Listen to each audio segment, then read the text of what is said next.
Children, it's me, Death. Apparently this is what I do now. I help idiot YouTubers solve their pathetic human problems. Well, apparently TCR has some problems with his screen or whatever. So today, I'm here to tell you that none of the stories you hear today were written by the narrators. Instead, they were all found at Reddit's Let's Not Meet forum. Because I guess that's the scariest place these days. Also, I ran along that idiot Will Ryan. Because if somebody's going to do it right, at least he's half competent. Yeah.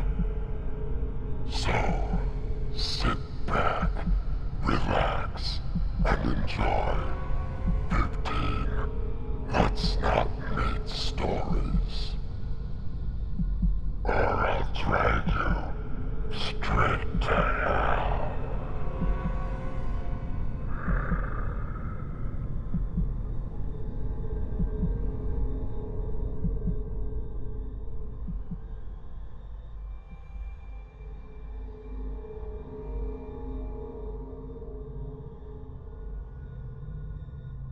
Horror Movies Saved My Life by Vehicles Shock Me.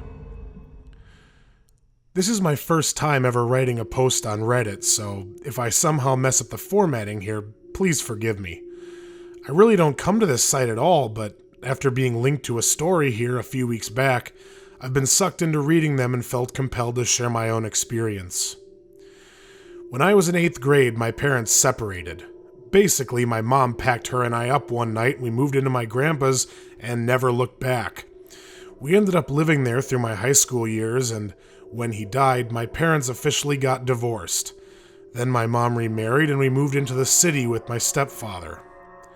My grandpa lived on the first floor of the apartment, and the owners, an elderly couple who were family to us through marriage, lived on the second floor. The property also had a small in-law cottage out in the back where my uncle lived.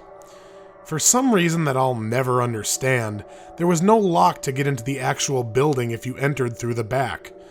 The back door opened into a landing where there was a locked and deadbolted door to our apartment, and then 2 sets of stairs.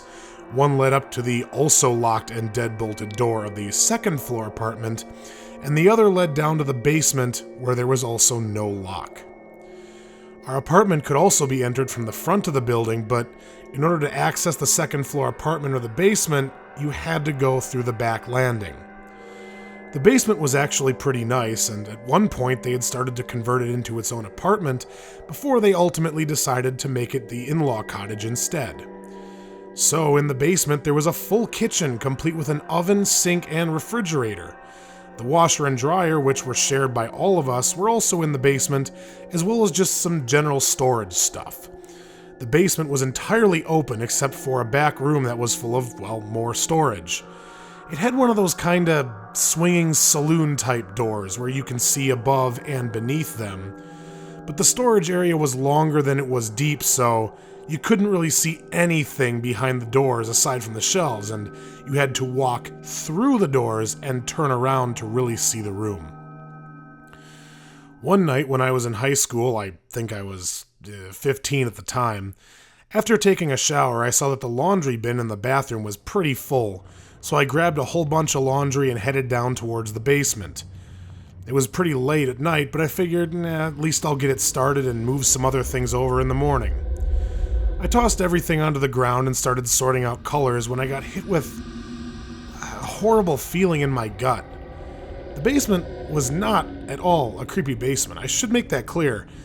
It was well lit and pretty welcoming with the kitchen and everything, but for reasons that I couldn't explain, something just started to feel wrong. I think anyone who's ever been hit with the feeling that they were being watched knows exactly what I'm talking about.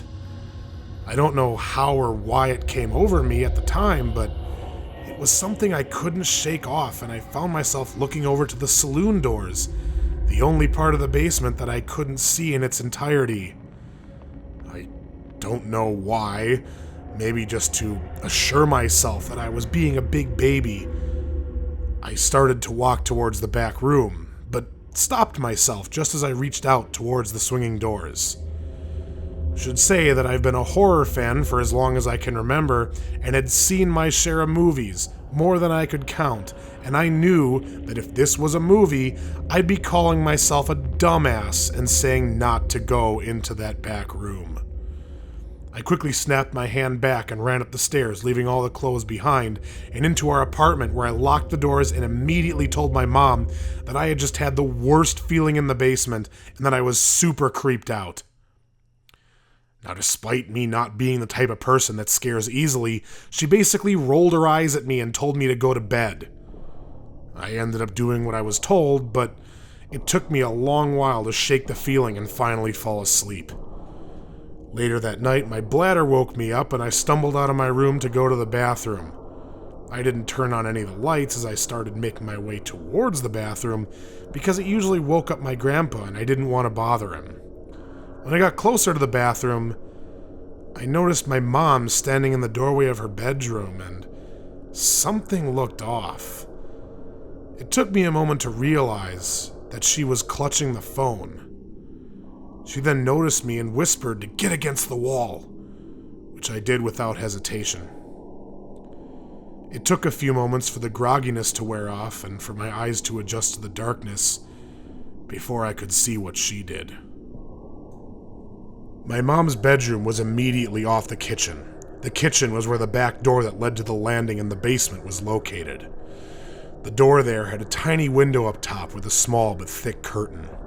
It was thin enough that you could see someone outside of the door, but thick enough to not be able to make out any of the features of the person on the other side.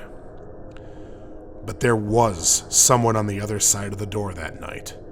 And every now and then the doorknob would move and you could hear this scratching sound on the other side. I have never been so afraid in my entire life. I'm not sure how I managed to do what I did next. It was like someone else had taken control over my body. I slid down against the wall that I was clinging to and started to crawl against it in the darkness towards the kitchen. My mom looked petrified, watching back and forth between me and the back door. She kept whispering for me to stop, go back, but I kept moving forward, low and against the wall, towards the counter, where I carefully grabbed a butcher knife. I was shaking the whole time. I moved with the knife in my hand in the ground next to the fridge, which was next to the door the man was trying to get into. I had this horrible feeling that I was going to be killed, but I was not going down without a fight. It felt like I sat there forever in the darkness next to the door with my mom hiding in the bedroom across from me, just waiting. But it was only for a few more minutes. My mom had already called 911 before I had woken up. The lights from approaching squad cars soon filled the kitchen, and from the other side of the door, I could hear a sudden clamoring and commotion and the slam of the back screen bursting open as the would-be assailant took off running. It was around 3 a.m. when this happened, so it was completely dark outside, and we lived right by some train tracks and very thick bushes, and the trees there made it easy for the man to escape the cop that pursued him. The police came in and took statements from my mom and I. My grandpa, who was partially deaf, had managed to sleep through almost the entire thing until the police came through to search the apartment and make sure we were all okay. The outside of the door and the doorknob were both covered in deep scratches, like someone had been going at it with a knife trying to figure out how to get in, but that wasn't the most horrifying part to me. That was reserved for the basement. The clothes that I had brought down there were not where I had left them. They'd been thrown about and disheveled in the back room, the one with the swinging door that I had stopped myself from going in. The boxes that were out of view had also been thrown about, all opened, obviously gone through with some things missing, and there were wrappers from food on the floor. He had been down there looking for something to steal. He was down there when I went to do the laundry. I had almost walked into that room, and based on what we had seen on the door, he had a knife. To this day, I can't help but find myself sometimes thinking about what would have happened if I had walked into that room. Cornered in Church by IRL Hayabarayuya.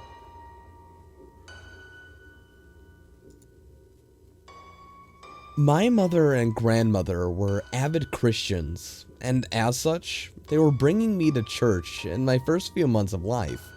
Because of this, I always felt pretty at home there. Despite the whole building having this very uneasy feeling to it, I was just used to it. I suppose we've had a fair share of unnerving people joining the services. So, I had to learn a few methods of staying away from the majority of the members. At the time, I was in my church handbell group, and yes, it's exactly as lame and as boring as it sounds, and have arrived early for practice. There were a few silent services going on in the area we practice, so I went to the office to distract myself for about a half hour that I had to wait. It was almost time for service to be over, and I was returning to my phone and earbuds, and to my purse, when I heard something at the doorway behind me, breathing. I turned around, not really afraid, until I saw this balding giant man, maybe 6'1", backing the whole doorway. I had never seen him before, but he looked absolutely furious. "Where is the pastor?" He growled this at me, and I couldn't say anything. I wanted to say that she was doing a silent service down the hall, but he was glaring a hole right through me, and it was freaking me the hell out. I'm a very severe introvert, as many of you who are listening must be, and I rarely even go outside. I'm almost classified as a hermit, so I don't have a very good fight or flight response. Usually it's just flight. Unfortunately, the only other door out of the office was locked. I had tried it on my way in, so he had effectively cornered me. "Where is she?" he asked louder, and I tried to keep the shake out of my voice. She's in service right now." I must have sounded pathetic. He then began to rattle off his story to me, and it sounded completely like any con artist's story would. He just moved into town, had no electricity, living out of his car. I didn't know why he was telling me this until I realized how isolated this office was. And that's when I clutched my bag closer to me. I had a 20 and my 3DS sticking out of the bag just a little bit. I was in full panic mode. "So, what do you need?" I tried to make conversation, trying to act like I wasn't scared out of my mind. "Food. Where is the pastor?" He seemed a bit more patient now that I was actually listening to him, but I didn't relax. I'll take you to the kitchen." I was just looking for a way to get untrapped out of the room, but as he finally inched out of the way just a little bit, just enough for me to slide by, I realized what a huge mistake I had made. The kitchen was essentially on the completely other side of the church, and I was making myself more of a target by going along with this. He followed me so close behind, I could feel him step on my heels repeatedly, and once I made it to one of the fridges, I tried to keep some semblance of conversation going. "So, do you have a microwave or fridge?" I made it seem like I was asking some questions so I could figure out what food I could give him to take home. But honestly, I was just talking to keep myself from freaking out. I honestly don't remember every word, but when I handed him some frozen food and bread, he just stared. I waited for him to say something, too scared to move. I used to be a pastor, you know. I nodded, pulling out my phone. I began typing out a text or typing something. I think I instinctively dialed 911, but I didn't hit the call. Yeah? Used to be a pastor, you say? Yeah. Here's my card. He pulled out his wallet, flipping through some cards. Some of them were membership cards as far as I could see, but there was something off about him. He seemed to have to look hard at each card to figure out if it was the right card he was looking for. Maybe he was nearsighted, but that being said, if everything coupled together, nothing that this man did seemed right. Ah, here it is. He handed me a card with his name on it and picture, but very quickly snatched it away, with this weird look on his face, as if he made a huge mistake. No, wrong card. I sneakily typed down the name in my phone's memo section before I could forget anything. Upon further review, it turned out that his name was Keith Ratliff, and that's all it said on his card. Give or take a few letters on his last name. Ah, here it is, this one. He shoved a different card in my hand, and upon examining it, my blood froze. It was the same picture.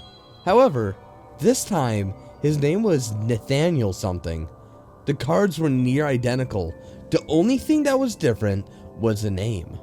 I wordlessly handed the card back to him and tried to usher him back into the sanctuary. And thank fuck, at the exact moment I stepped into a long hallway that connected all the rooms, a stream of people were emerging from the sanctuary and saw us. Striking up conversation with him quickly, I sprinted away into a different door, taking the moment to catch my breath. I ended up leaving really early, calling my dad to pick me up immediately. I haven't seen the man since. So, Keith, or Nathaniel, or whatever name you're going by these days, let's not meet again.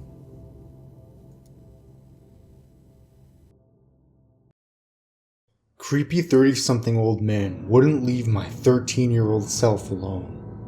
By Jumping Bean 12. When I was 13, I went through a bad rebellion stage. I was hanging out with much older people and was drinking all the time. So one night, my friend Tracy and her sister invited me to party with them. We were all pretty drunk, sitting in a parking lot talking to some guys we knew. Creepy guy pulls up in his beat-up car and offers us all some whiskey. I was already fairly trashed, but like the other girls, we shared the bottle. Shortly thereafter, I passed out in the back seat of my friend's Chevy. This is where it gets bad. Mr. Creeper proceeds to unbutton my pants and try to put his hands down them. Tracy's sister Shelly grabbed him and said, "Leave her alone." This dude is like, "But she's cute as hell." Tracy was like, "But she's trashed and she's not legal, so bug off." Well, anyway, the girls took me home. That's not the end though. I delivered the area shopper at the time.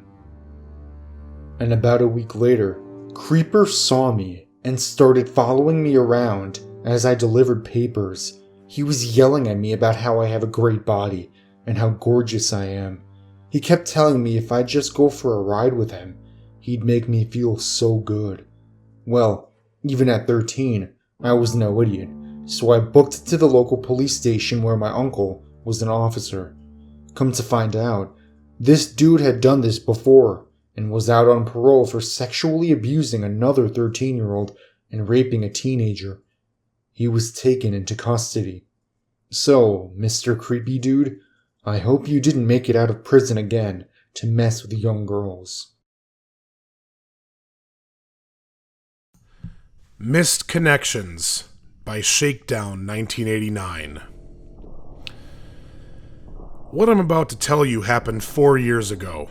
As far as I know, it's still unresolved, if you'd like to call it that.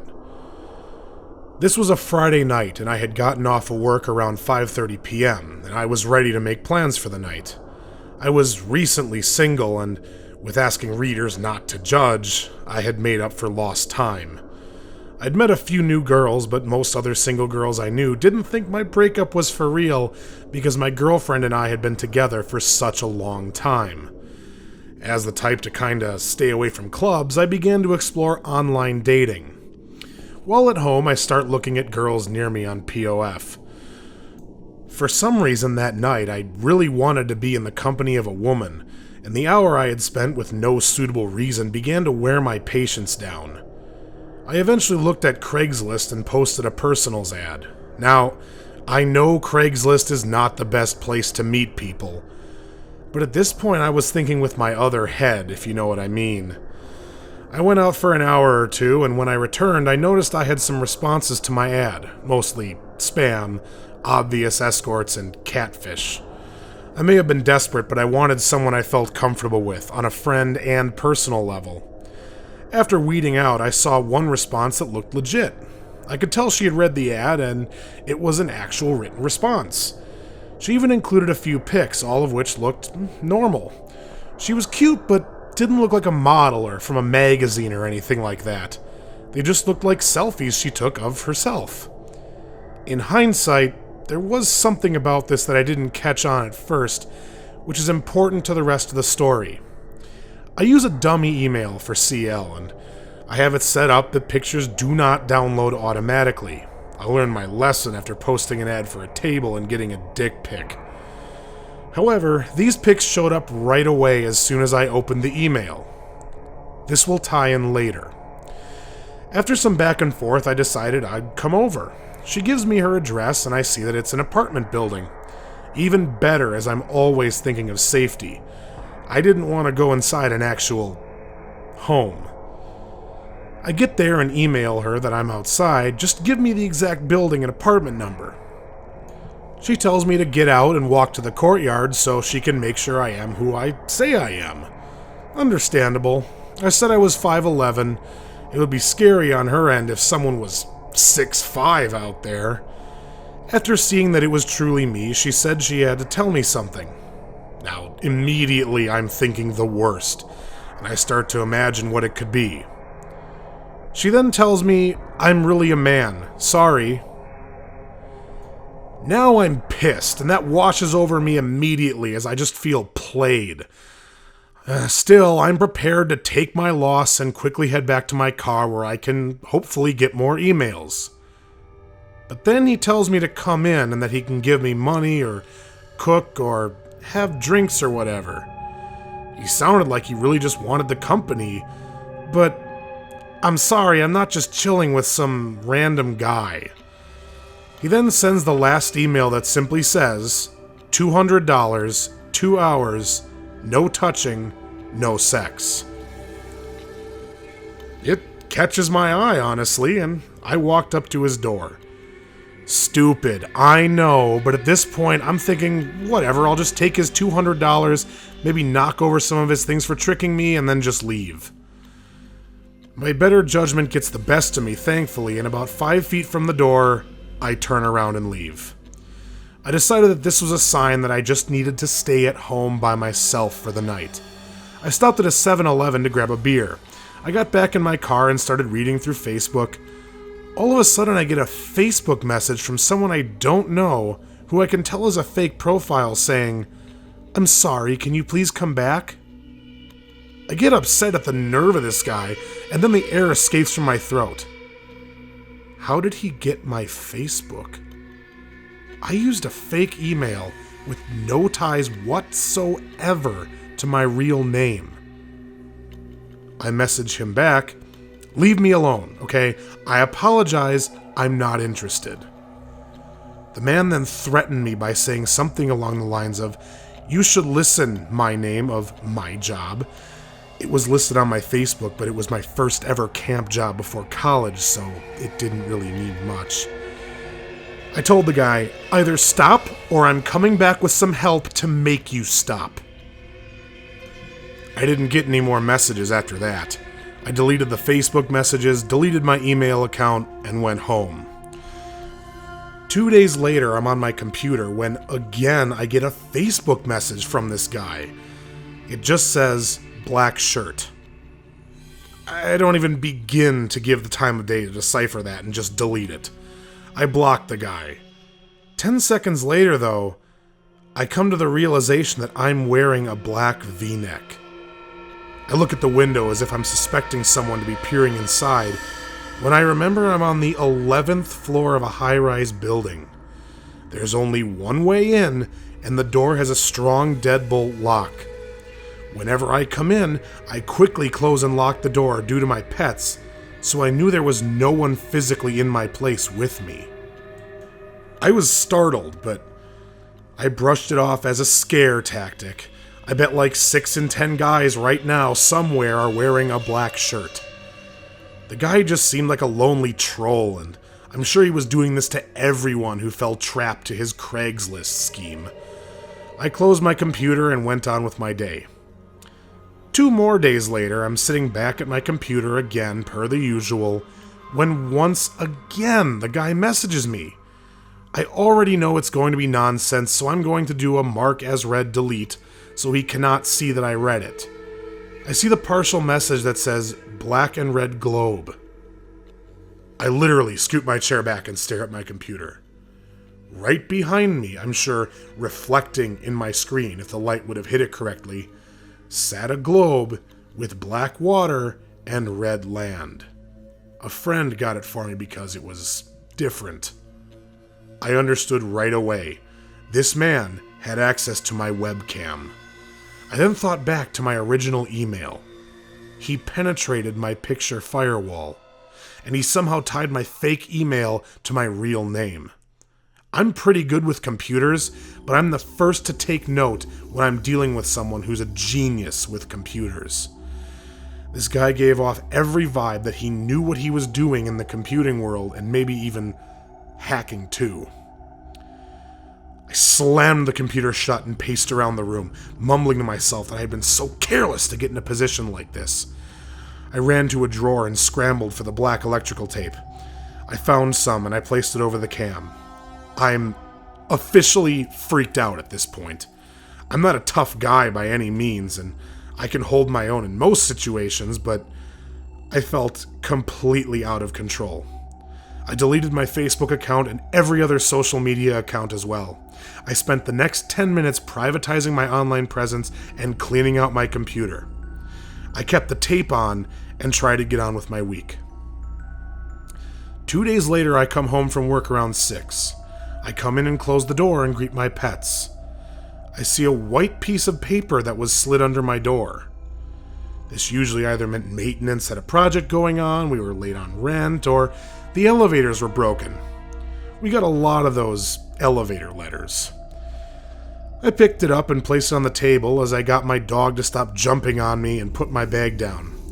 I pick up the note and it says, "Blue doormat."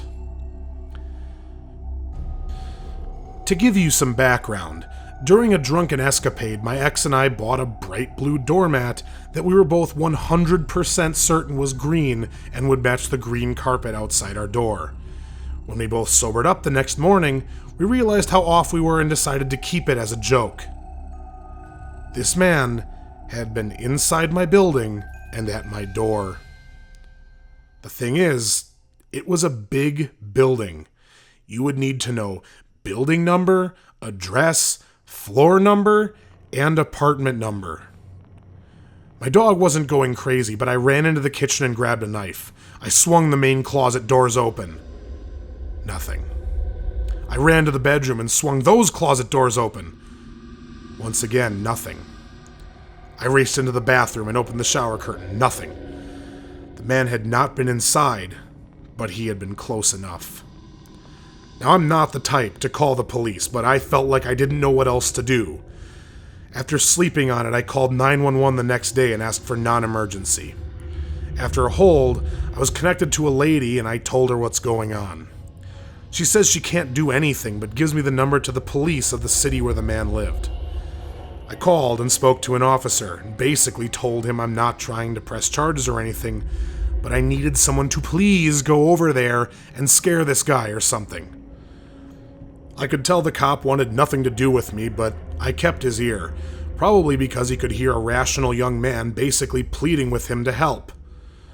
He said he would send someone out there. I got a call a few hours later from the station. The cop I spoke to said that there was no answer at the door. He told me he went to speak to the leasing office, and the sales manager said that the only person who lived there was an older lady who had been there forever. I froze. The guy wasn't even at that apartment when I came there. I started to think, was he in a different apartment? Was he waiting in a car behind a tree somewhere in the courtyard? I think he was somewhere inside a neighboring apartment, just watching. However, I had never felt so careless. The cop told me to reactivate my account and wait for another message. I did that for a month or so before shutting it down for good and making another one. I just felt more comfortable that way. I've never had another encounter and have since moved and have gotten a new computer. I got the courage to go up to that apartment twice. The first time I didn't get a response when I knocked. The second time I was greeted by an older lady similar to what the cop told me. I told her what happened and she assured me that she had no sons or nephews or anything. She left me with a lecture telling me to be safe. That was 4 years ago. I'm 25 now, and looking back at my 21-year-old self, I would never even consider meeting someone online like that now. Please. If it seems sketchy, it is sketchy. So, guy using a young lady's picture to lure young men to his apartment? Let's not meet again. The Walk Home by Anonymous 4199.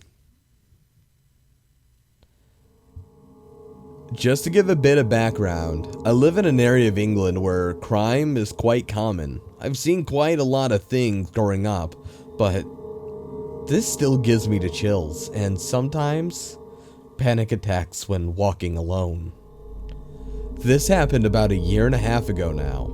I was 16 at the time, and it was one of my friend's birthdays, so we did as everyone does when they're that age. We all went out, made a fire, and got really drunk. One of my friends, let's call him Ben, had too much to drink and wanted to go home, and seeing as we lived in all the same direction, he came to me and asked if we would walk home with him. And since I didn't really want to walk by myself, I said yes. Out of the blue, a girl that I've known for years grabs my arm and says, "Don't go," and then tells me, "Just stay 10 minutes more, please." This was sign number one that I shouldn't have left at that time, but I had a bad feeling for Ben, and I said that I'd go with him. So he said goodbye, and we started to walk away. Then my friend, who had just come back from the shop, told me not to go. Sign number two. Still had a bad feeling for Ben, and I wasn't going to let him go home alone. And I started to walk away for a second time.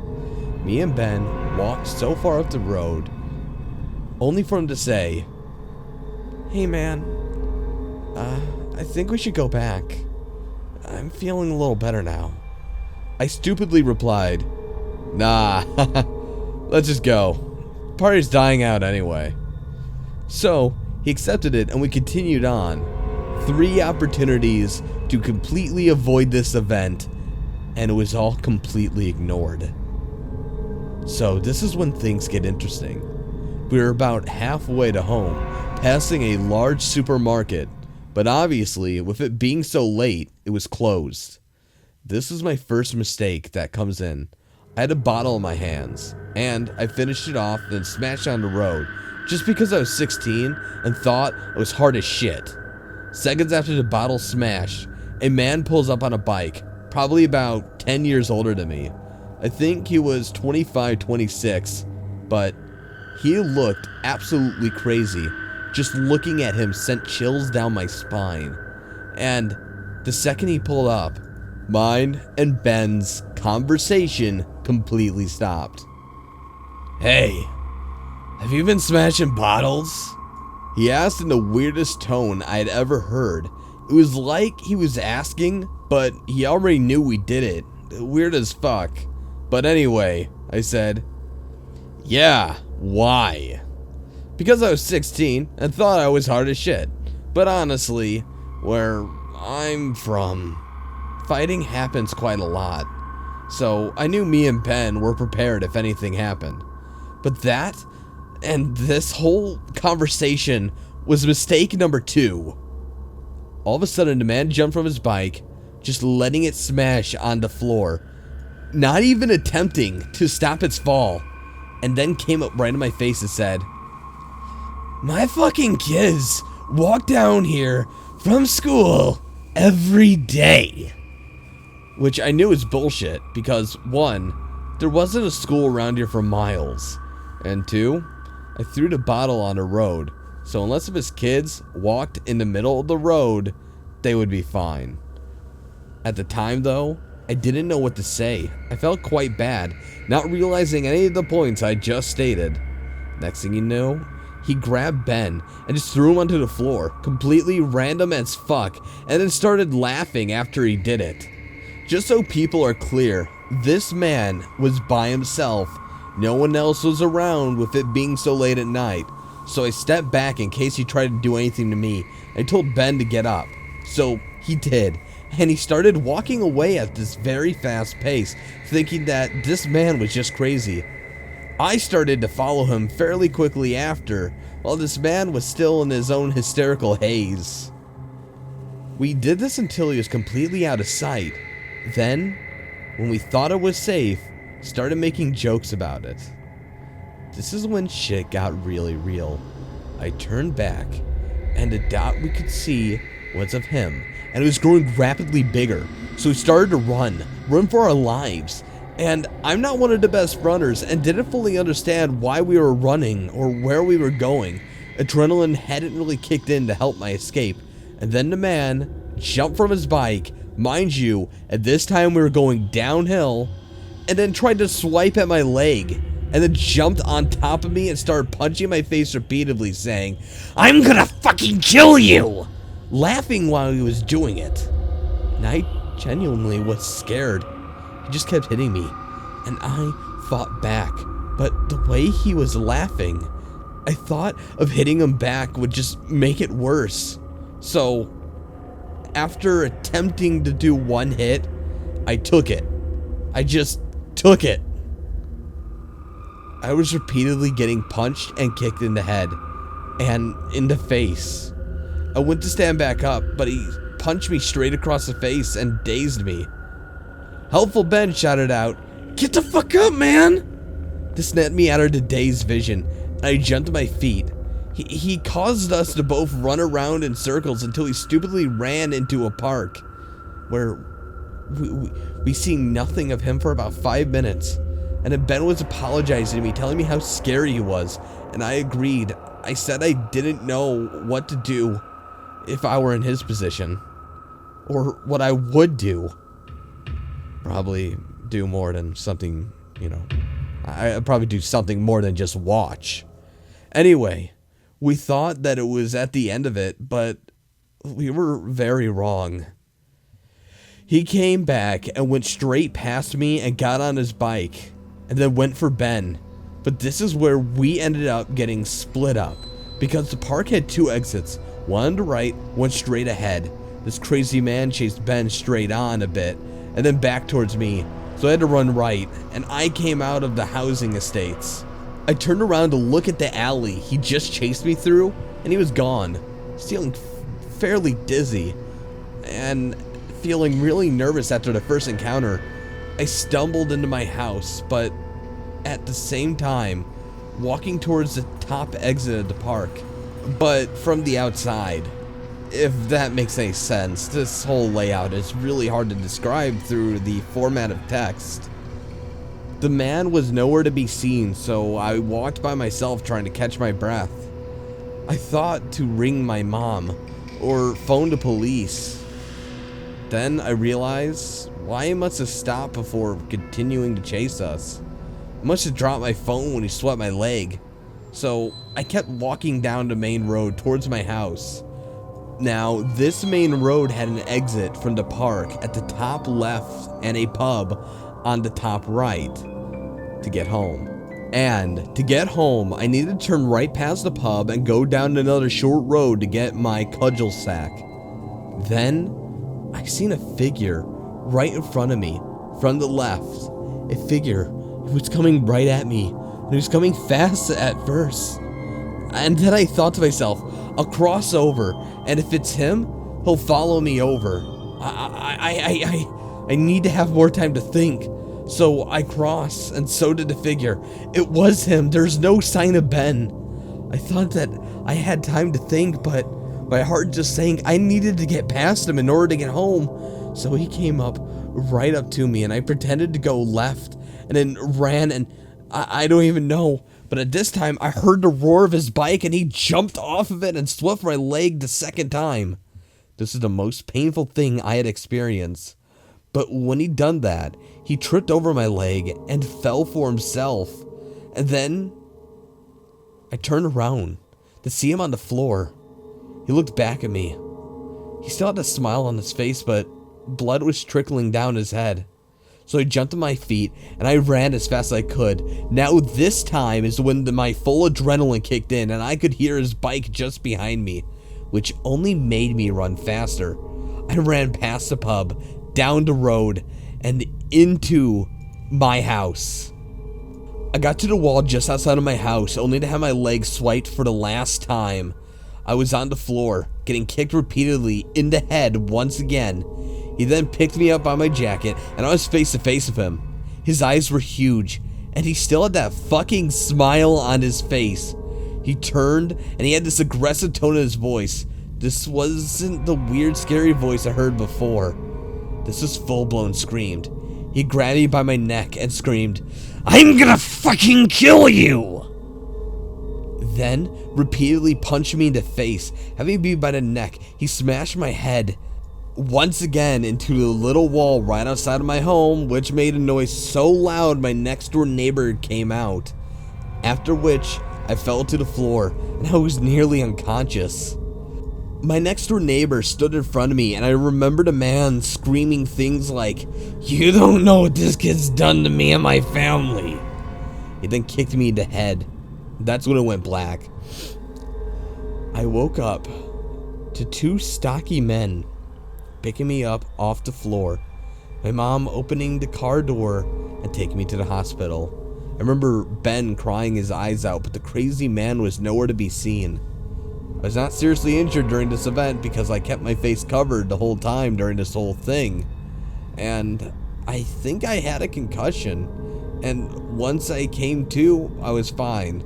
Although, when the adrenaline wore off, my leg was the worst. Justice was served in the end, though. The blood off the crazy man's knuckles were on my jacket, and the police traced it back to him, and he got 4 months jail time. This was a year and a half ago now, and I haven't seen him since, but the craziest bit was that he didn't even have kids, so he shouldn't have even said anything about the smashed bottle in the first place.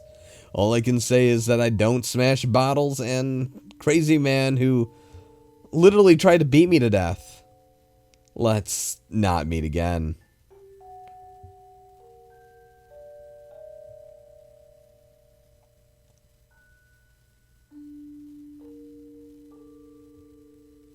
Hey, Josh, if you're listening to this, thanks for writing the story.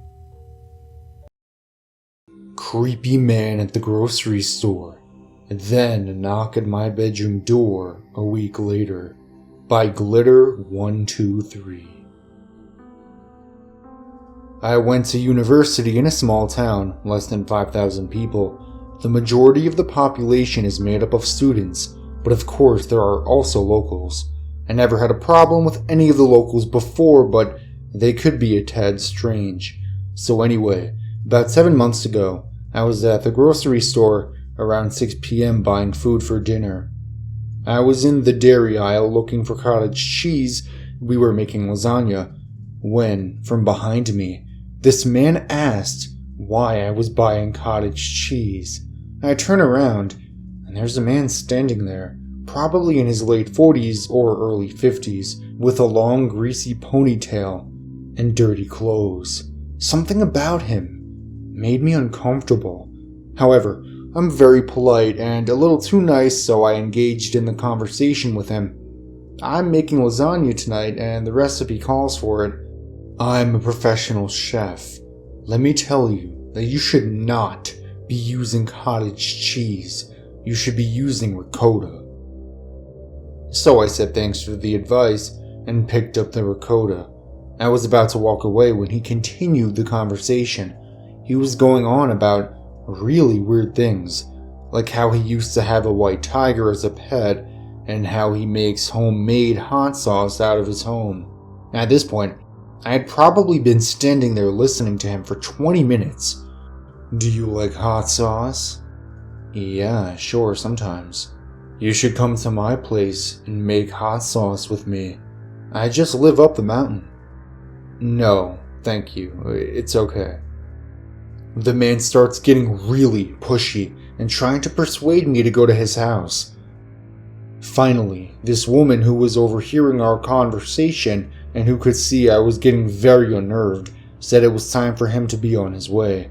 He then proceeds to give me his business card, which I may add was clearly homemade on regular printer paper and cut with scissors. He tells me to call him whenever I want to make hot sauce or have a drink. He went to the cash to pay for his stuff, and I watched to make sure he left before going to pay for my things. When I walked out of the grocery store, he was standing outside waiting for me. Now, I'm really freaked out, and I have a good 15-minute walk ahead of me. He asks me how I'm getting home, and I didn't want to say I was walking, so I told him I was going to catch a cab. We'll share a cab. No, just share a cab with me. He was starting to get so angry. I flagged down a cab, and I jumped in. He tries to get in the back, but I told the cab driver that I don't know this man, and I don't want him to be sharing a cab with me. As we were driving away, I can hear him yell, "Fucking bitch!" Pretty shaken up at this point, the cab driver drops me off at my house, and when I get out, I see a car with the creepy man from the grocery store in it parked 2 houses down. He not only followed me to my house, but also had a car of his own. There was no reason for him to want to take a taxi with me. Now, I was super scared and hurried inside. Thank God my 2 other roommates were home. I told them everything that happened. One of my roommate's boyfriend was on his way over, so we decided to wait for him to get there before we did anything else. But he just stayed there in his car, watching our house for a good 15 minutes. When he saw my friend's boyfriend show up, he drove away, and I haven't seen him since. I then remembered that he gave me his business card, and I wanted to look him up online. First of all, the business card was for some photoshopping company, not a chef. I typed the name and business into Google, and nothing came up. His name did not exist, and the company didn't exist either. I reported this incident to the police, but they said there was not much they could do since he didn't technically do anything. I'm not sure if this is related or not, but I have a gut feeling it was. Less than a week later, my roommates had a class at 8:30 a.m., and I was still sleeping since I didn't have class until noon. I guess whoever last left forgot to lock the door. About an hour after they left, I woke up to the front door being closed. Thinking it was just one of my roommates, I thought the door would have been locked, so whoever it was would have needed a key. I just stayed in bed. I heard someone go into my roommate's room right next to mine, thinking it was her. Then, a few moments later, I hear someone try my door. I lock it when I'm sleeping, and they knocked. But I was so tired, I didn't want to get up and open it, so I just pretended to be asleep. Well, thank God for that, because none of my roommates were home, and it was actually an intruder. I heard whoever it was leave through the back door, which I thought was weird, so I got up and got dressed, and when I went out, no one was there. But it turns out whoever it was stole my roommate's laptop and a picture we have in our living room of us 4 girls. I reported all this to the police, but never really heard anything back from it. I had lots of trouble sleeping and feeling safe in my own house after this incident. To this day, this experience creeps me out, and I don't want to imagine what would have happened if I opened my bedroom door to whoever was knocking. Hello, ladies and gentlemen. I'm sorry to be interrupting in the middle of the video. However, I would like to let you know that my buddy Will Ryan produces a show called Animerica. You can find him linked down and below. You probably heard him narrate. He produces long-ass videos like I do. So, at the end of the video, take a look out for the annotation, which should be linking to his channel. The White SUV Across the Street by Data Remembers. This string of incidents occurred a few years back. I think I was around 16 and living at home with my mother and stepfather. I was at home with my mom one day when I noticed a man standing in our yard. I could see him through our sheer curtains. He approached the house and knocked on the door. I let my mom answer it as I had never seen this guy before. The man began to tell my mother that he had found a used syringe in our front yard that appeared to still be filled with some sort of substance. He explained that he lived just up the street and gestured down to one end. He said he'd been walking by and just wanted to let us know so no one got hurt. I stood behind my mother and watched the man. Something about him felt off, like he was reading from a script, just a little too rehearsed. His eyes darted around rapidly like he was nervous, too. My mother thanked him for letting us know. He attempted to hand the dirty needle to my mother, and she instructed him to simply just set it down on the porch railing. We closed the door, and the man stood outside for a few more moments before continuing on down the street. A few things about this exchange were concerning. Aside from the man's odd behavior, neither me or my mom had ever seen him before, and we'd been living in that house for nearly 7 years. You'd think if he lived just down the street, we might have seen him in that time. Another weird thing was, in the direction that he pointed to, the neighborhood became a large, spread-out retirement village. Just from driving past, you'd probably assume it was a mobile home park, but it had a strict age limit. No one under 60. And that man was no older than his early 40s. The whole thing was just weird. We couldn't think of any reason for some stranger to lie about something like that. We called the local police department and told them about the syringe because, in all honesty, we didn't really know what to do with it. We probably could have just thrown it in the trash, but my mom decided it'd be better to be safe than sorry. The policeman informed us that the substance that needle was filled with was indeed heroin. It occurred to me that it was a bit odd that a drug user would simply discard a full needle. My family began to come up with theories, but the general consensus was that, given the man's behavior, this wasn't a particularly bad neighborhood, and that the needle was still full. It seemed as if the man had planted it for whatever reason. The next few things that happened may or may not have been related, but they happened in such a short span of time that it feels like they must have been. Less than a week later, my older brother was hanging out at our house, and he noticed a white SUV parked across the street. He said it had been there when he pulled up hours ago, and it was still sitting there. The reason this was odd was that across the street was an empty lot and not someone's house, so it wasn't like they were visiting someone. The windows were all up and tinted, so it was hard to make out if there was anyone inside. He decided to check it out, so we stepped outside and headed toward the car. The SUV immediately sped away. We didn't think that much of it until I was home alone a few days later and noticed the same car parked in the same spot. It began to happen every day, usually in the hours I was home alone. The car would be parked across the street, and it wasn't like I was going to go outside and confront whoever was sitting in it. No one else was home. Everyone was a little on edge about it. My parents paid extra attention to lock all the doors and windows. This continued on for weeks. That white SUV out on the street, just watching our house. Until one day, our dogs started going nuts while I was home alone. They were at the door barking like crazy. I looked outside and there it was, the white SUV, parked in our driveway. I felt my stomach drop. The driver's side door was open, but I saw no one. Suddenly, a man came around from the side of the house and climbed back into the car. I immediately fell to my knees beneath the window, terrified that he had spotted me. I hadn't gotten a good look at him, but I did see that he appeared to be white with brown hair, and that it wasn't the same man who had given us the syringe. A minute or two later, I heard the car start up and pull away.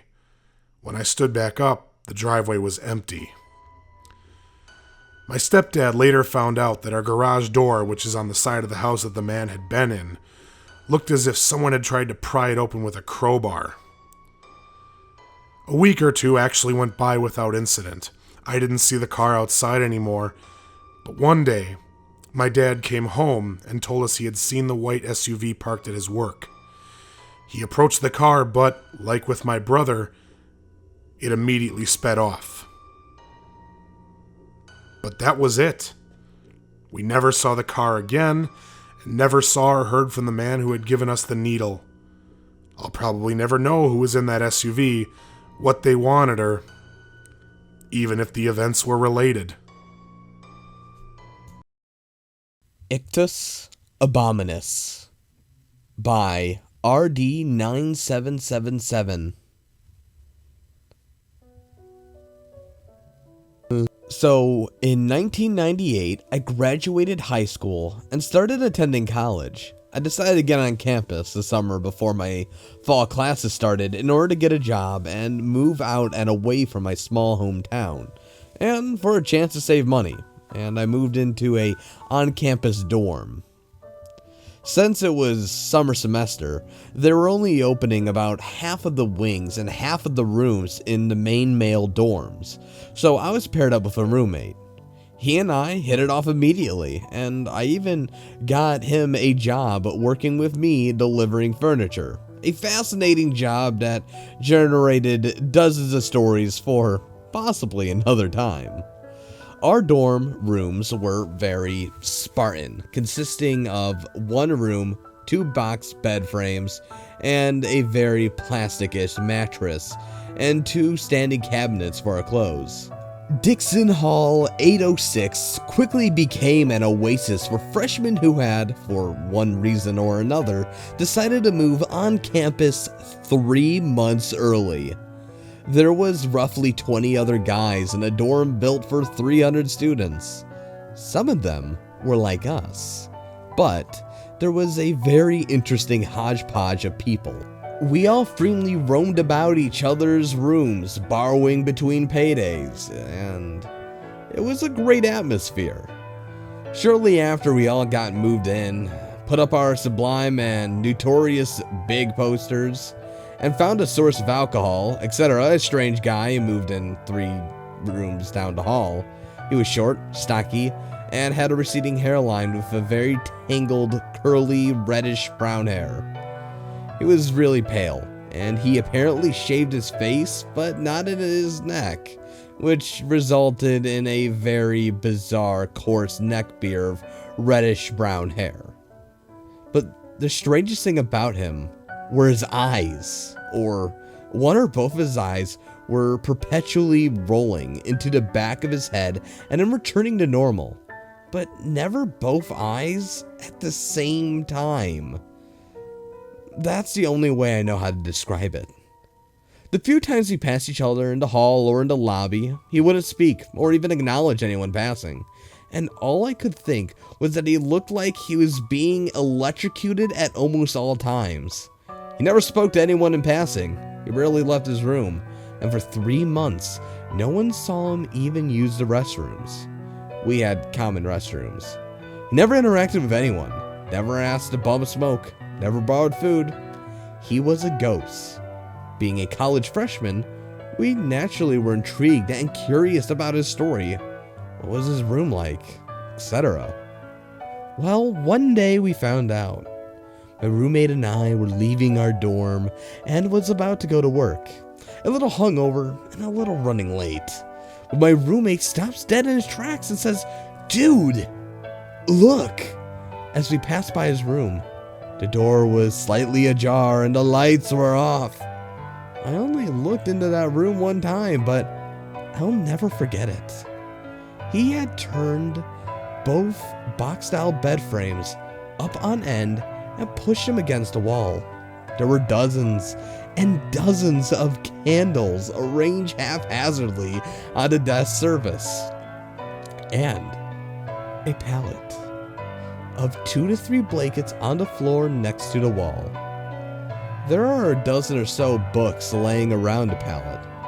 Above the head of the pallet on the wall were several dozen charcoal figures and portraits drawn on a cinder block wall. All of them were incredibly well done, considering the medium in which they were drawn in, and the rough surface of the block wall. One of these figures was of me, one was of my roommate, and the rest were straight out of a Wes Craven film. Specifically, there's a humanoid figure with the head of a ram who's cutting his own arm with a knife, starting at the elbow and cutting towards the wrist. On a similarly creepy note, my roommate pointed out that traced along the baseboards around the whole room was a single black charcoal line. As we slowly backed out of our room, we agreed that this had not happened and that we're never gonna tell anyone anything, and let's move on with our lives. Again, being college freshmen, that ended up not being the cases. When we came back from work, his door was still open. My roommate crept, and I crept past his door like Elmer Fudd hunting wabbits, as it's put, and promptly shut and locked our own door. A little later in the evening, we heard a door slam against the wall as if it were being flung open. And then we heard it slam shut again. We sat in silence, straining to hear anything out of his room. Sometimes later, it seemed like forever, we heard an angry, aggressive kind of grunting or yell for 5 to 10 minutes. Then, nothing. We considered telling the RAs, but college freshmen want little more or little never to be called a college freshman. A huge fan of 70s and 80s horror movies, I eventually decided to nickname the guy ICHTUS ABOMINUS, a crude misinterpretation from a creepy symphonic chant in I Savante, the theme song from the movie Omen. We always kept an eye on his door and would frequently and rhetorically ask, "What the hell is he doing in there?" At the end of the summer, we were preparing to move into our apartment, and I saw one of our RAs in the hall. I noticed that ICHTUS's door was closed. So I asked Curtis, the RA, "Hey, what's that guy's deal? I heard that there was some weird shit going on in his room." Curtis, a grizzled senior who'd seen it, was all shock and just shook his head. I don't even have the words to describe what was going on in 803.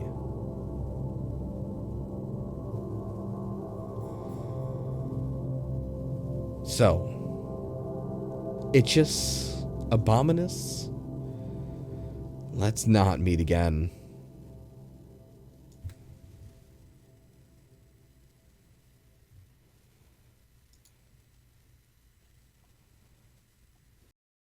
Ever get the feeling you're being watched? Then it turns out you were. By Kevin87. I spent the first 10 years of my life in the city of San Jose, California. When my mother could afford it, she would take me to the theme park in the neighboring town of Sunnyvale called Great America. We went there about once or twice a year, The rides were fun, the food was good, and I wasn't paying, so I had a good time whenever we went. Except once, at around age 7.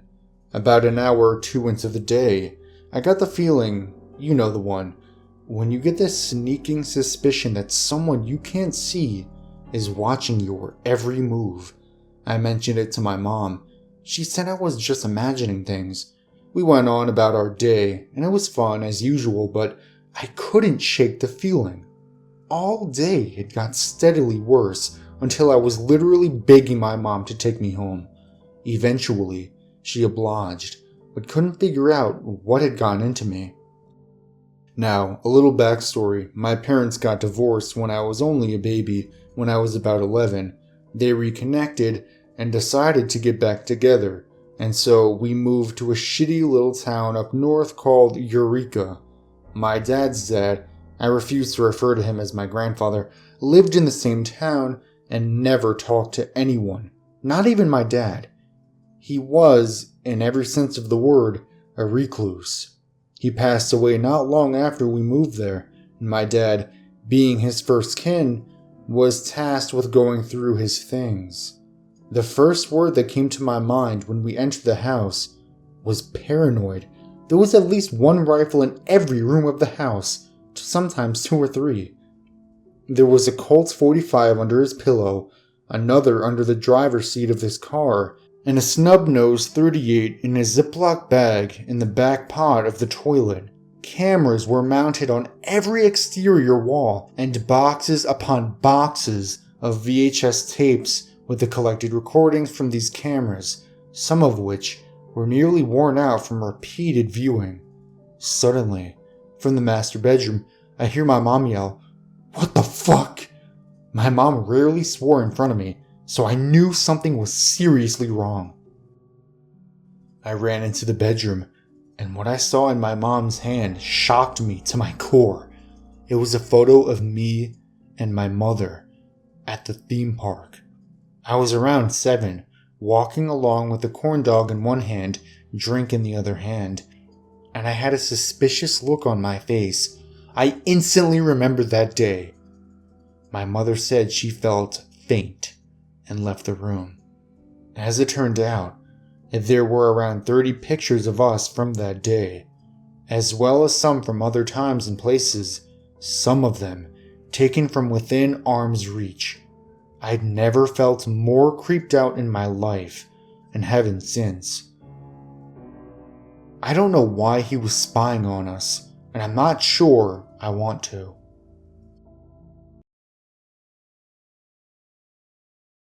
Road Rage Creeper by Atomic Cheese God. I've been lucky to only have had a handful of encounters with unstable or violent people in public, but I do have one incident that I think is worth telling. About 11 years ago, me and my mom were living in a small city in western North Carolina, and one day during the summer, we decided to go to the mall to do some shopping and grab a bite to eat. Now, there was a ton of construction in the area, and traffic in general was terrible. We had gotten to the last 4-way light on the way to the mall, and the light in the right turn lane we were in was taking forever to turn green. After 2 minutes or so passed, with the light still being red and a ton of cars still coming, a driver a few cars behind us started laying on his horn. At first I thought his horn or steering wheel was somehow broken because he wasn't honking, it was just a constant sound. This went on for about another tense minute, with the angry driver still on his horn the whole time. Finally, the light turned green and we were on our way. I quickly forgot about the honking driver, and we drove on until we were about to pull into the entrance of the mall, when suddenly a car sped up beside us and nearly ran us off the road. The man, who was a few cars behind us, had gunned it and caught up to us, and he was screaming at the top of his lungs while flipping us off. My mom quickly pulled into the bank parking lot that connected to the main mall parking lot to lose the guy, both of us shaking from the adrenaline rush and trying desperately to calm down as we found a parking spot. We thought we'd lost the crazed driver, but we were wrong. Out of nowhere, his car fishtailed in front of ours, boxing us in so we couldn't exit our car. He continued to scream obscenities at us while making threatening moves with his hands. My mom is super small, only 4 feet 8 inches tall, and I was barely 14 at the time. No match for a crazed, fully grown man who was possibly armed. Mom managed to pull out her cell phone and called the police. She was completely in tears at this point. Luckily for us, it only took another 45 seconds for one of the cops that patrolled the mall parking lot to arrive on the scene, and 2 minutes later, 3 more squad cars arrived all around us, including a canine unit. One of the officers took our statements and tried to console my wailing mother, while the other 3 cops attempted to subdue the crazed man as he resisted arrest. At this point, he was speaking in tongues and incomplete fragments, and it was very clear that he was completely mentally deranged. After they got him in the squad car, the kind officer told me that he is so cuckoo for Cocoa Puffs that he can't even make a coherent statement. They said they were going to drug test him and let him cool down in jail for a while, and they took him away as his car was towed. Needless to say, we didn't stay at the mall long. Before this incident, I always saw the best in people and gave the benefit of the doubt to everyone. Now I'm much more cautious and skeptical about strangers, and this incident is one of the reasons why I decided to get a CCW when I turned 21. The fear and the helplessness were real. Did you hear that? By Banana Toast, Please.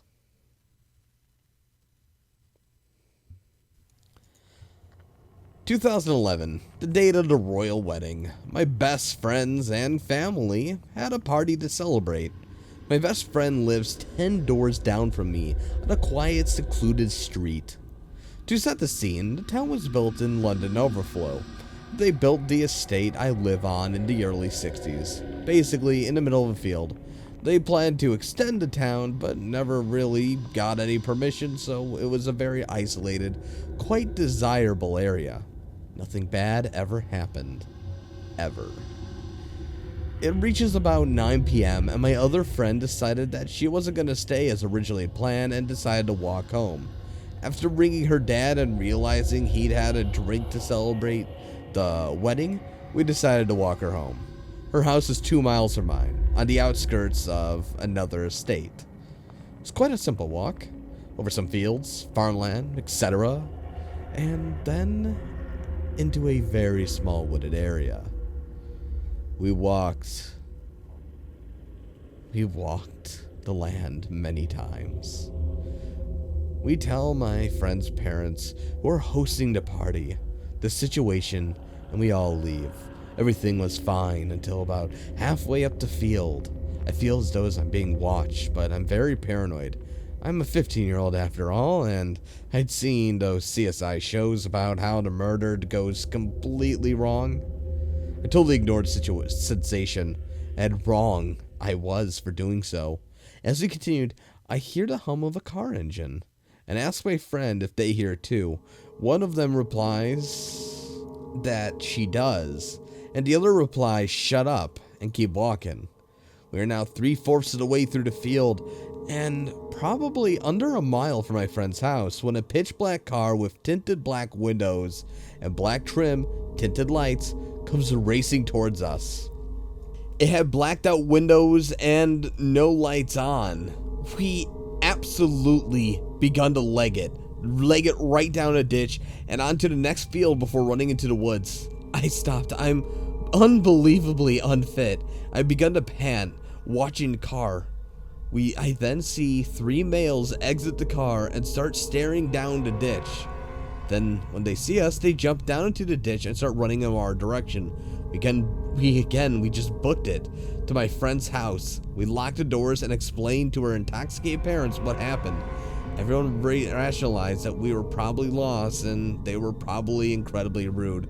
But I'll never shake the look on the passenger's face. It was pure aggression. And I can not really understand why they didn't have their headlights on. It was in a dark field, and we didn't even notice them until they were basically on top of us. Needless to say, I stayed at my friend's house that night. I never saw those freaks again either. And we never went to the police, unfortunately. Although now as an adult, I realize that we should have. So weirdos in a blacked out car, let's not meet again.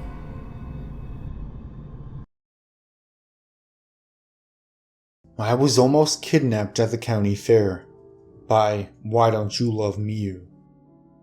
Every August, the county I lived in would throw a huge fair. There were games, rides, shows, food, all that good stuff for about 2 weeks. Then they would take it down and I'd have to wait another year. I think this happened in 2008. I was 7 at the time and I was just tall enough to ride something I'd wanted to go on for a long time. I convinced my mom to let me and my cousin Jared ride him. Jared was 2 years older than me and Mom trusted us to be safe, so we ran off to ride it. After the ride, Jared had to go to the bathroom. The fair only had porta potties, so I had to wait outside for him. And that's when this man walked up. He said I was supposed to go with him. I asked him why, and he just said my parents said I had to. Now, I know I should have ran away or got Jared or something, but this guy said he knew my parents. It's an obvious lie looking back. He didn't even say their names. But I thought if he knew my parents, he wasn't a stranger. The guy started to take me out to his car. Now, to get the parking lot of this fair, you had to walk a long time. Probably between 5 or 10 minutes. It was a huge field that they put into the fair. I asked him again where we were going, and he said we were going to go to McDonald's to get food. The closest McDonald's was almost an hour away. I had just ate too, so I wasn't hungry, and I wanted to go see my mom. I started to walk away, but he grabbed my arm and started walking me towards his truck. I froze. I knew this was a bad guy now, but I was in some sort of shock, and I couldn't move. I remember trying to scream, but all that came out was a strangled whisper. And I can remember crying without making a sound. We were right near his truck now, and he was trying to force me into the back seat when this young couple saw him. They must have seen me panicking and crying because the girl ran up and grabbed me and started screaming. The guy came over too, but the bad man was already in his truck. He literally ran the guy's foot over as he sped away. That young couple saved my life. I have no idea what that guy would have done to me if we actually got to where he was heading. I know it wasn't McDonald's. The couple walked me to the entrance, and the guy made an announcement that there was a missing child at the front. My mom and Jared arrived shortly after, and they were both crying. I remember running up to her and bursting into tears before whispering why she wanted that man to take me. She said she didn't know a man who tried to take me, and we hugged tighter and left. We didn't go back to the fair again that year, or at all the next year. My mom was paranoid that the guy was still there, looking for children. I got over it quickly and went on with my life. I only remembered it because my girlfriend wanted to go on that same ride that I did last year. So, scary child molester, let's not meet again.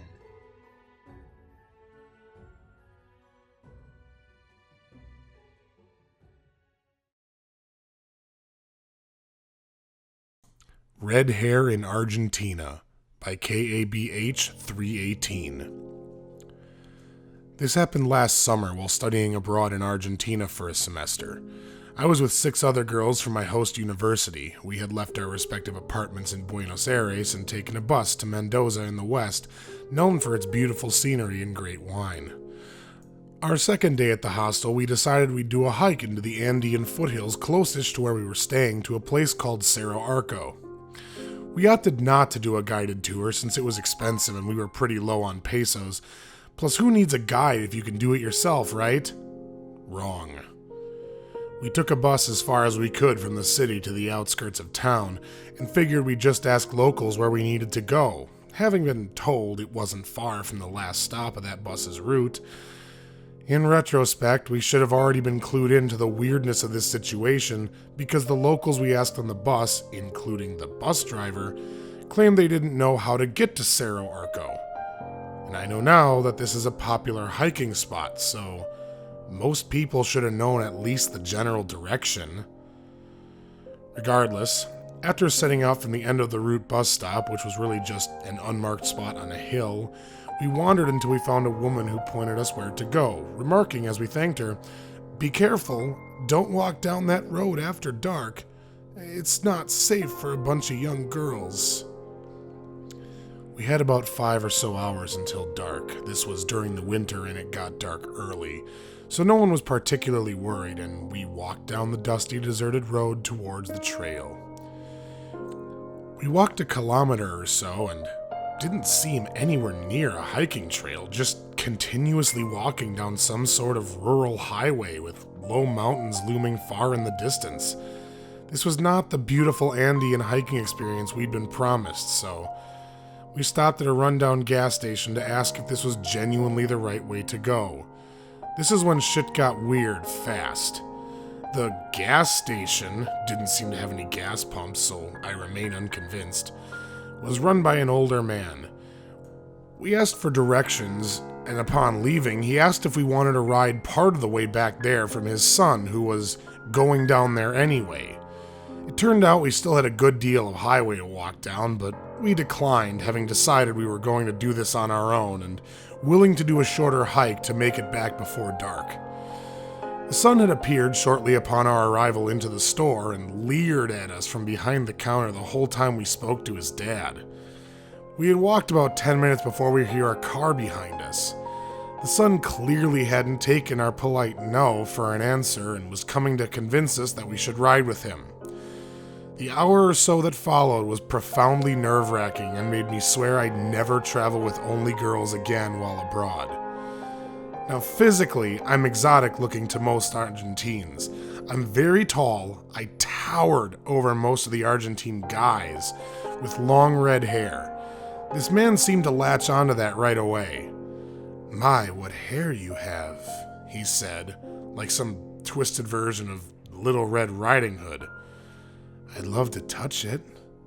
He was hanging out of his piece of shit truck with the 6 of us on the very edge of the highway, hugging the safety rail, trying to keep our distance. He kept calling me "mi flaca," a cutesy nickname as if we weren't total strangers, and he wouldn't take his eyes off me. My Spanish is good, but I froze in the weirdness of this situation and just stared at the ground without speaking. "I can take you up to where the trail starts," he kept saying. "I'm a good guy, I'll let you ride for free." My friends, who must have no sense of self-preservation, at first shrugged and seemed willing to take him up on his offer, even though we had agreed not to just minutes before. "Fuck no, I'm not going anywhere," I said. We talked amongst ourselves until they finally agreed that this was probably not safe, and told him, firmly, that we weren't interested.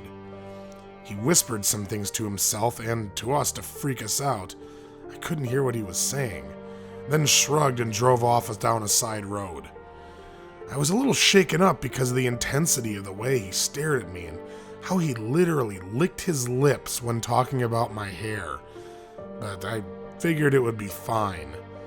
We kept walking, keeping the mountains on the horizon in our sights. Not even 5 minutes later, I heard the same clanking truck sound from behind us. My heart sank.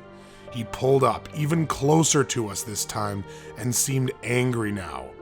"I'm a good man, I'm a family man, I'm not going to rape you," laughing harshly. "Who the fuck says that?"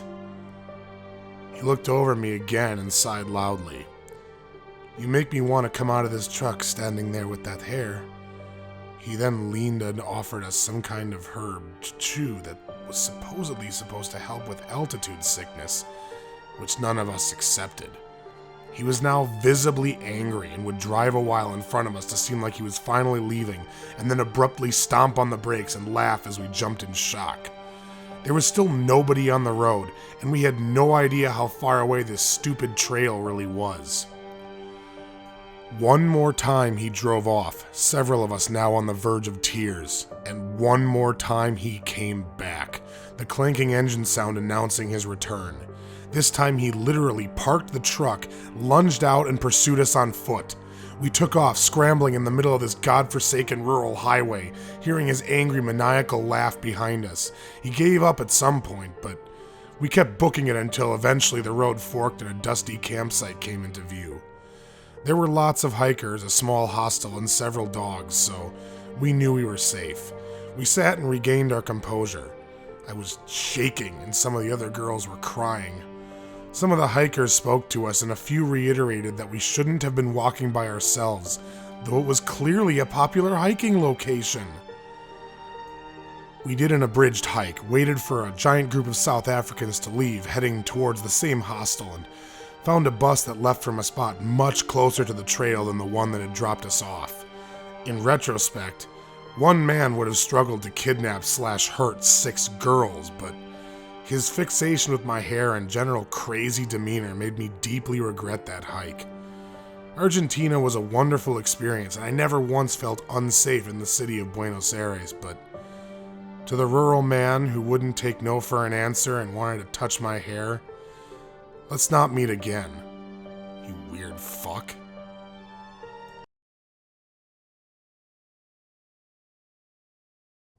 Creepy Man and Creepy Little Girl by Trenak.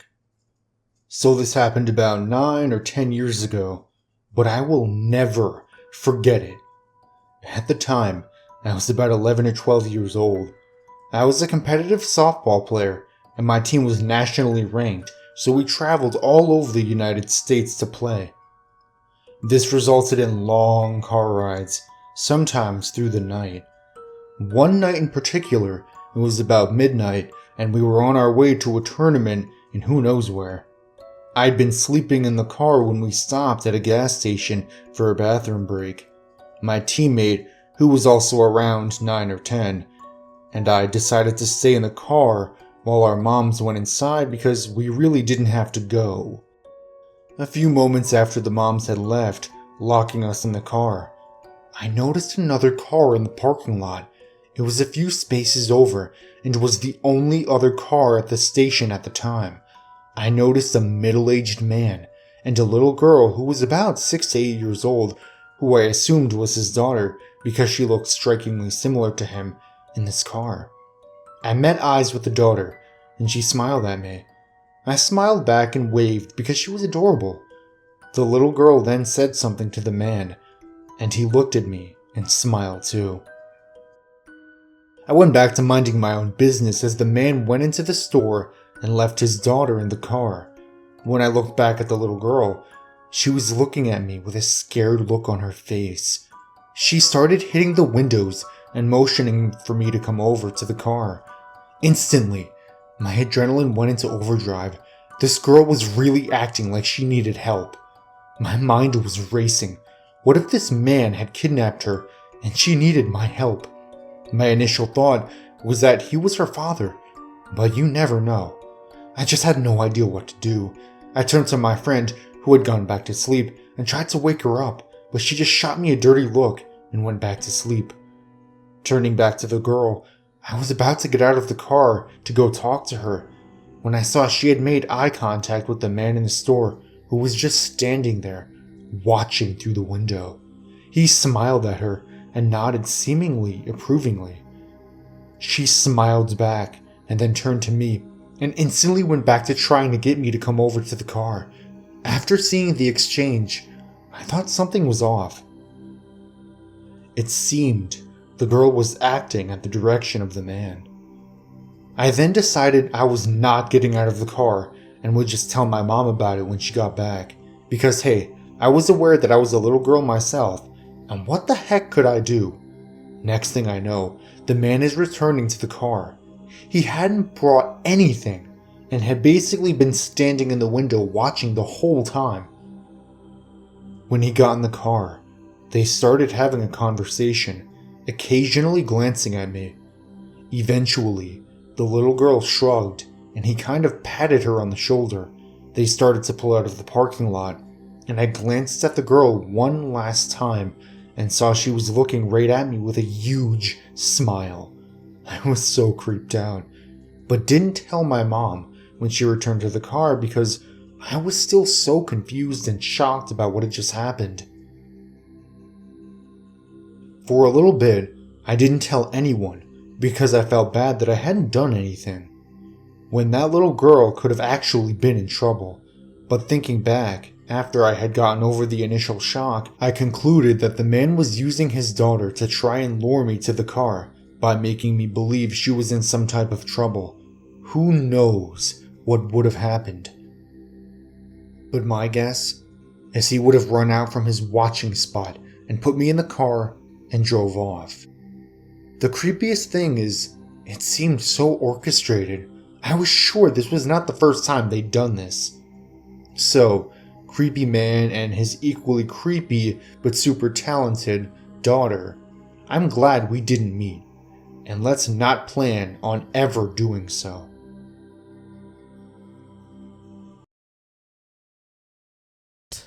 Standing at my door with a sword by Taxman97.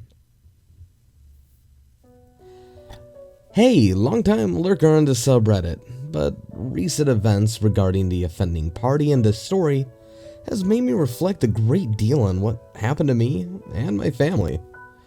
Around this time, I turned 18. I was dating this girl named Allison, who had a history of getting around, if you catch my drift. Unfortunately, I didn't find out about the true extent of her sordid history until after she left me for an up-and-coming male stripper in a larger city around 100 miles north of this city. At the time I was dating Allison, I was actively playing guitar in a rock band in town with guys who were a year or two older than me. Around the time that everything started to go south, I was still living at home and beginning my first semester of college. Typical weekends involved our band playing at one of the various outdoor venues before the Friday night football game was in town. Afterwards, Allison and my band members and their significant others would typically go to IHOP or Denny's after the football game and plan for our next show. This particular weekend in question, tension between Allison and I was particularly strong, as I learned that she had previously dated a guy I knew from high school named Ronald that clearly was mentally unstable. In one of the most amusing ways I could possibly find out about Allison's many ex-boyfriends was the time when I met Allison's 88-year-old grandmother, who was in the mid-stages of senility. While Allison's grandmother never cared for me, she made it clear on occasion that she fucking hated my family because you're all a bunch of spineless, French, blood-sucking lawyers who are trying to kill our town, and that Ronald was a strong, virile German boy who was absolutely perfect for Allison. Yes, those were the exact words she spoke. Allison's grandmother, who also let it be known that Ronald was frequently calling Allison even while we were dating, was also leaving flowers at our house at least once a week.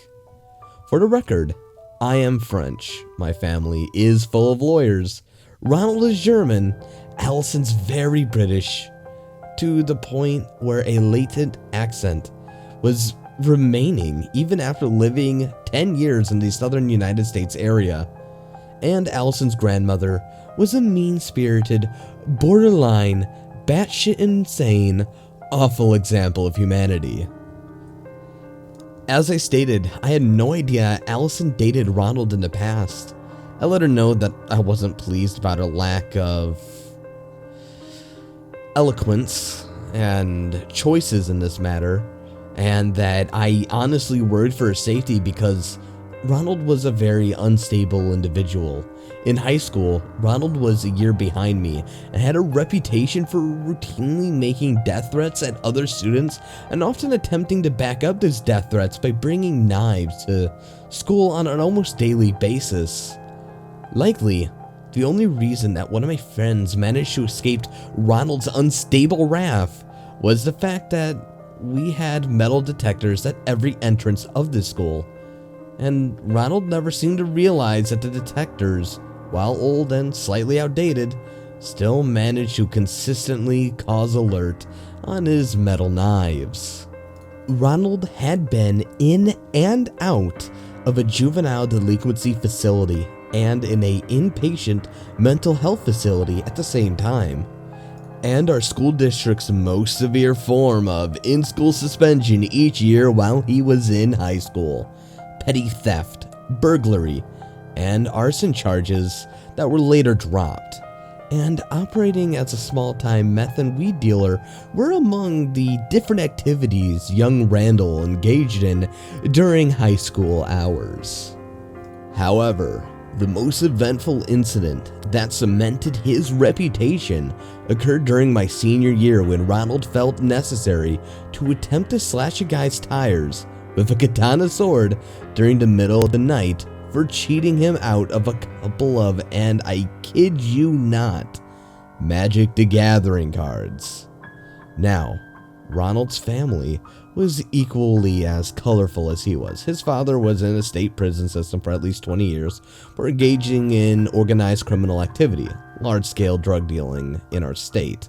His mother was a heroin addict who was in and out of treatment facilities and a criminal justice system for petty theft. And his older college-age sister, ironically, dated my older brother. And from what my older brother told me, she was fairly sane.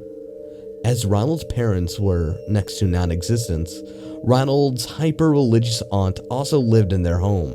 It's also worth noting that Ronald and his aunt were both extreme anime and Japanese culture fans, and he amassed a staggering amount of knives, broadswords, katanas, and throwing stars during his lifetime. Ronald's home was literally 1 block down the hill from my home.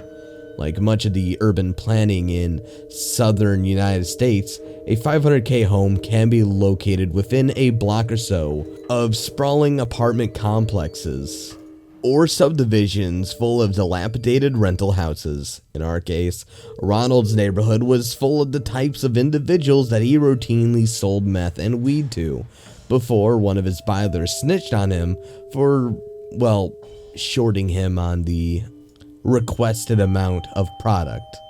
Lesson learned, even drug dealers cut corners during economic recession. With all of that information out of the way, it's worth noting that Ronald never fully accepted the fact that Allison was not interested in dating him long term. As a result of this inconvenient misunderstanding, he routinely showed up around her home while she was out with me. To make matters worse, the batshit insane grandmother kept feeding his delusions that they were still a couple. Allison's parents were also both actively engaged in running a family construction business, so they were rarely, if ever, home. In fact, in a total of a year and a half of dating, I probably spoke to her parents for less than 2 hours total. Now, being 18 years old at the time, I didn't think as clearly as I do now at age 25. So what did I do? I proceeded to bitch and moan to my band members about Allison's omissions and complain about the fact that she dated Ronald. My bass player, a music major 2 years older than me, never let it be known that he was hiding a substance abuse problem and routinely bought weed from Ronald and or his aunt. So within 2 days of complaining to my band, I begun receiving text messages from Ronald saying that he had a God-ordained claim to Allison, and that if I, and I quote, didn't fuck off, he would divinely give him authorization to kill me. Once again, being 18, I didn't react as appropriately as I should have. Numerous obscenity-laden text messages were exchanged, numerous hate-filled glances were exchanged, and numerous birds were flipped as we passed each other in each other's respective homes.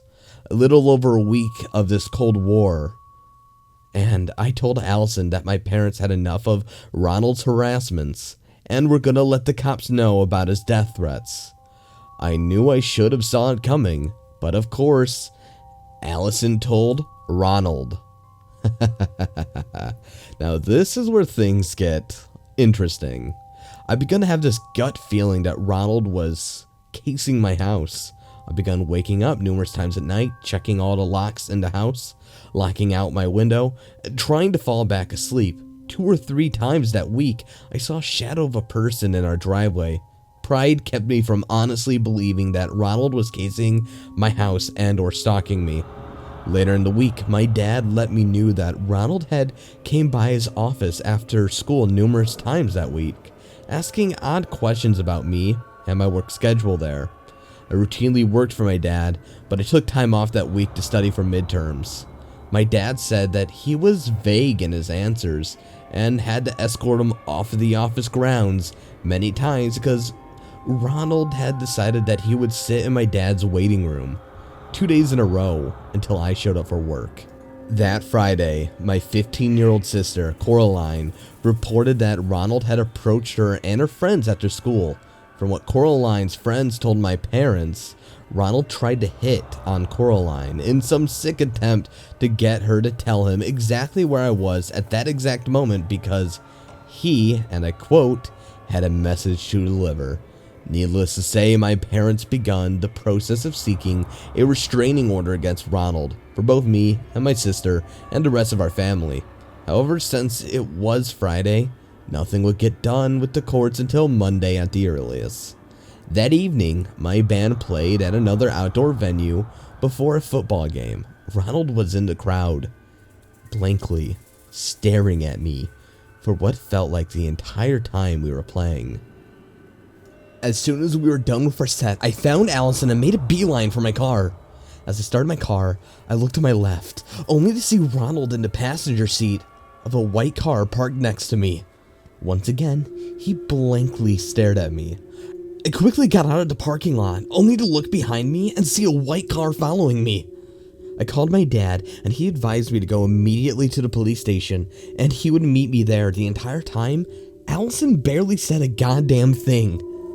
As I entered the police station's parking lot, the white car carrying Ronald slowly passed by. My dad showed up only minutes later, and he made a report and asked that the police conduct an extra patrol around our home, since Ronald lived only a block away. Afterwards, I took Allison home, and then drove home immediately after. 2 or 3 blocks away from my house, I saw that white car again. Again, not wanting to be a victim of a drive-by or potentially jump to my own goddamn driveway, I kept driving. I drove in and out of adjacent subdivisions that eventually led to an interstate. While I was doing this, I called my dad to let him know what was going on, and my dad told me to just try to lose them on the highway and keep driving all the way up to my uncle's house, who lived 25 miles south of ours. After weaving in and out of streets, I finally made it to the interstate, probably going faster than I should have. I lost sight of the white car and made it to my uncle's house. Around 11 p.m., my dad showed up at my uncle's house with one of his friends, who happened to be the local county sheriff deputy. My dad rode with me all the way back to my house as the deputy followed behind us. Nothing out of the ordinary happened on the way back. After getting back home, my dad's friend said that he would stop by Ronald's house and let him know that he criminally trespassed from coming near our home and made it clear that the sheriff's office and local police were investigating the matter as a felony stalking case. Honestly, at this point, I figured Ronald would realize that Allison wasn't worth the effort of going back to jail, but unfortunately, I was wrong.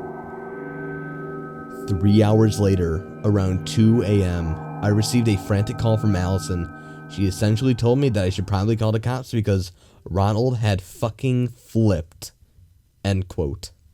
Not seconds after hanging up the phone, my bass player texted me that I should get myself, my sister, and my parents out of the house because, and I quote, "that crazy son of a bitch is coming for blood." At this point, I was fed up with the entire situation, but I couldn't deny that I was scared shitless of Ronald based on his behavior for the past week. I woke up my dad and told him that Ronald was coming to pay me a visit. My dad was a rather irritable tax attorney and former Marine sharpshooter who served in the First Gulf War, got dressed up, went to his gun cabinet, and proceeded to pull out 2 pistols, including one of his sentimental AR-15s. Within 10 minutes, a barrage of calls and texts and messages came to me telling me to run for the border. My dad and I were standing out of our second-story window with night vision binoculars looking for Ronald, and that's when Ronald finally showed himself after another 10 minutes. From looking through the binoculars, my dad could clearly see that Ronald was standing in the middle of our street carrying a rather large sword. Meanwhile, my sister Caroline was in hysterics, while my mother waited on my dad's word to call the police if Ronald tried to vandalize and or break into the house. As my dad said, Ronald technically wasn't violating any criminal trespass warnings since he was just standing in the street. However, seeing my sister in this type of distress made something in me snap. I recall calmly trying to tell my dad that I was going to go downstairs and try to talk him down. Stupid idea. My dad reluctantly, however, agreed and followed closely behind me. As I went to our front door and opened the door and took one tiny step out onto our porch behind me, my dad kept saying that if he drew a sword or did anything remotely antagonistic, that I was to shut the door immediately. At first, I tried to politely engage Ronald and let him know that Allison was no longer dating him and that he was misinformed by our grandmother. I quickly realized that Ronald was under the influence of drugs and in the midst of a psychotic episode. After I would speak, he would just blankly stare at me, wide-eyed, and say, "The Lord's commands that I take what is mine." I didn't realize it at the time, but my mother had actually already called the police. I tried a few more times to let him know that he wasn't welcome on our property and that we'd be forced to call the police if he even attempted to take one step onto our lawn. I told him that I didn't want to fight him and that it would be best if we just dropped everything.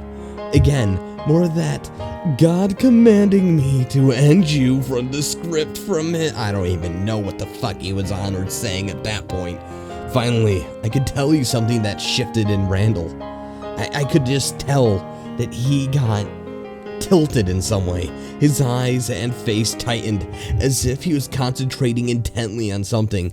At this point, he started walking in a semi-brisk pace towards the door.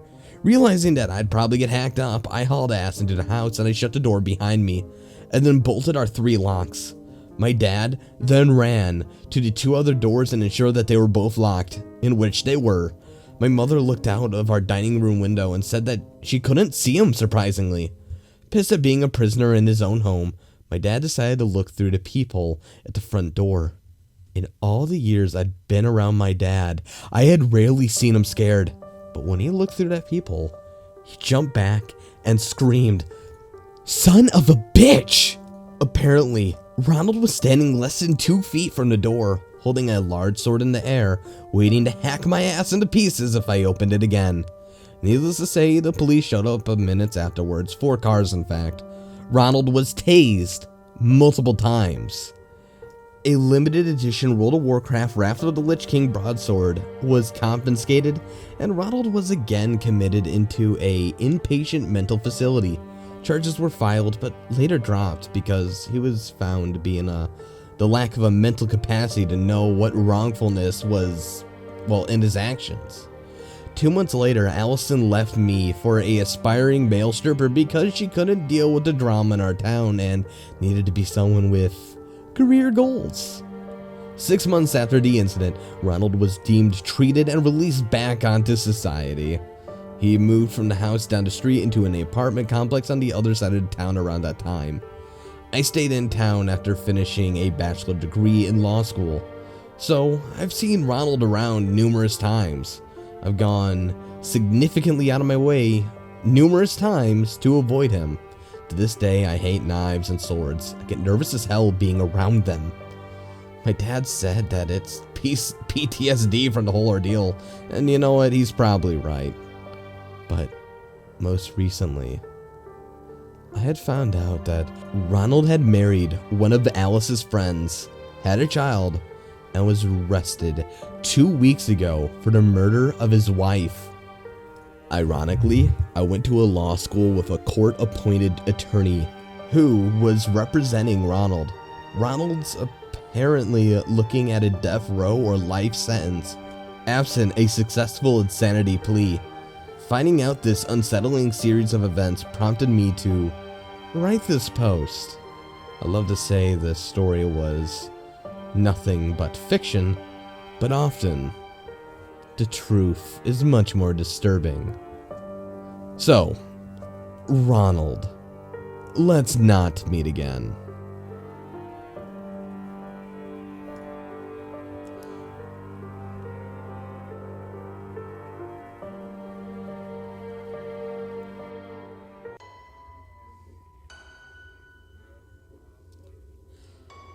Hello ladies and gentlemen, it's the end of the video. Sorry I couldn't do my own green screen, however the stand I was holding my green screen up broke and I have no idea how to do green screen without my stand. I'm waiting for it to come in blurred. Either way, I would like to do a few promotions. My buddy Will Ryan, who does a show called Animerica, is starting this new series called 25 the Hard Way. It's pretty much 25 videos, 25 days in a row. Pretty much he produces a new video every day and it should be being seen throughout this entire month. It starts this Monday, so check it out if you want to. Otherwise, you can look at his other two 25 the Hard Ways or just look at his channel linked below. Also, I cannot throw my other buddy under the bus. You should take a look at my buddy Eric. He does some amazing Let's Not Meet stories too, and other Reddit tales. So if you would like to check them out, links in the description. One does long ass content, another does Let's Not Meet. So it's up to you who you want to take a look at next. Or if you'd prefer, perhaps you would like to check out at my previous Let's Not Meet video. Maybe you didn't see it, maybe you did. Either way, annotated link right there. I've been your host at Creepy Reading, and today I'm signing off.